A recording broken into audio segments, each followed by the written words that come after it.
let me start by asking you about the public opinion poll in Israel, which has indicated that nearly 65% of Israelis support ending the war in Gaza. Now, what do you have on that? Thank you for having me, Mona.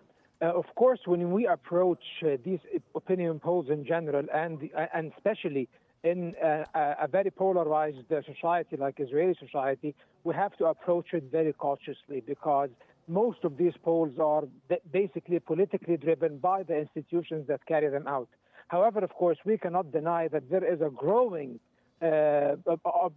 opposition within Israeli society to the ongoing war and Netanyahu's handling of the war in Gaza, especially on account of the complete disregard the Netanyahu government has for the lives of the remaining detainees in the Gaza Strip, and also because of the mounting casualties of the occupation army, especially the reservists themselves.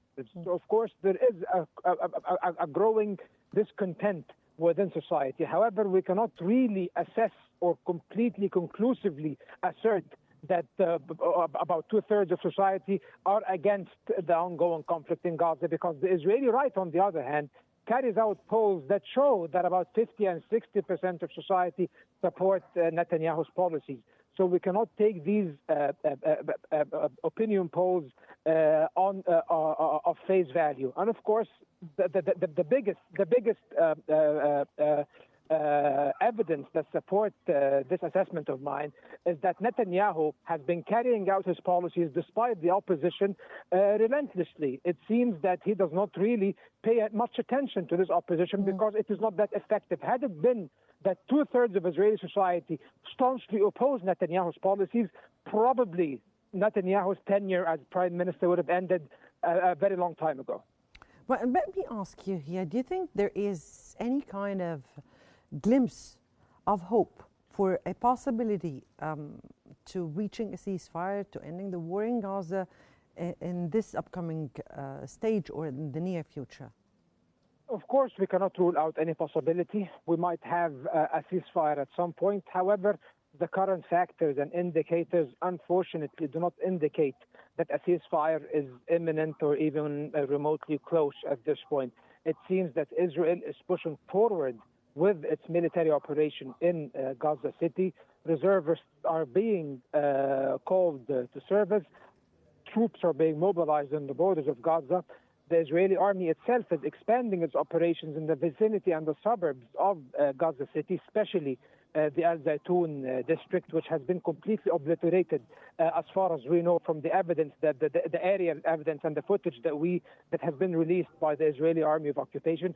So it seems we are on an escalatory trajectory when it comes to the situation in Gaza, and probably within the next few weeks, within the month of September, we will see the commencement of the main stage of the operation in Gaza City, which will, of course, have dire humanitarian consequences and will cause greater suffering even to the already beleaguered civilian population of Gaza. And as you know, Mona, Israel seeks to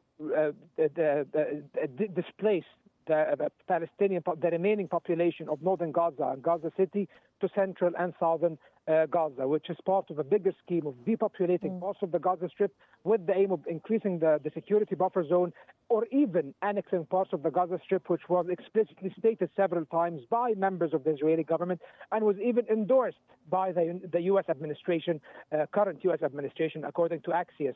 So the chances of a ceasefire are very slim, in my opinion. However, we cannot outrule any possibility.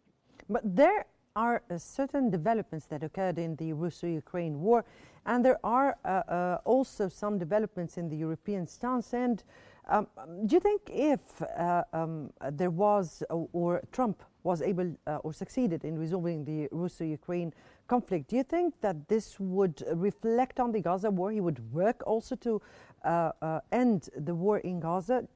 Any chance of that could happen? Of course, this is a hypothetical question. However, if we have the point of reference as the Russia-Ukraine war, then it is a very bad point of reference, to be honest, because he is failing miserably in resolving that conflict to begin with. And of course, it's way more complex than the conflict in Gaza when it comes to the power dynamics within it. And if anything, the war in Ukraine is escalating at the moment, and it's completely running out of Trump's control and the Americans' control. So if he's not even succeeding in dealing with two states in settling that war, it's highly unlikely that he will be able to deliver on the Gaza front, even though it is much easier to deliver on the Gaza front, Mona, because basically Hamas, of course, is a non-state actor.